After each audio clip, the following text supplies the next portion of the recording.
Hi everyone, welcome back to my channel Prasna's Kitchen Delight. Today special Guntur నాటు మిర్చి ఇది మా ఫామ్లో పండింది.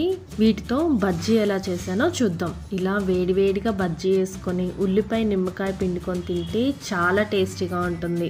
మిర్చిని ఒకసారి క్లీన్ చేసుకొని వాటిని పిన్నీస్తో అయితే మనం ఈ విధంగా చీల్చుకోవాలి. మొత్తం చీల్చకుండా హాఫ్ అయితే చీల్చి పెట్టుకోవాలి. ఇప్పుడు ఒక బౌల్ తీసుకొని ఒక కప్ శనగపిండి అయితే తీసుకున్నాను. దానిలో 1 టేబుల్ స్పూన్ బియ్యపిండి, పావు చెంచా వాము, టేస్ట్ సరిపడా సాల్ట్, 1 టేబుల్ స్పూన్ ఆయిల్, ఇక్కడ వంట సోడా ఇలా యాడ్ చేసి ఒకసారి అయితే కలుపుకోవాలి. పిండిలో కొంచెం కొంచెంగా వాటర్ పోసుకొని బాగా కలుపుకోవాలి. ఎంత బాగా కలిపితే బజ్జీలు అంత బాగా వస్తాయి అన్నమాట. ఇక్కడ చూసారా, నాకు జారుగా కాకుండా థిక్గా కాకుండా ఈ మిశ్రమాన్ని అయితే ఇలా రెడీ చేసి పెట్టుకోవాలి. దానిలో ఇలా మిర్చిని అయితే ముంచేసి బాండిలో వేడి నూనెలో అయితే మనం వేసేసుకోవాలి.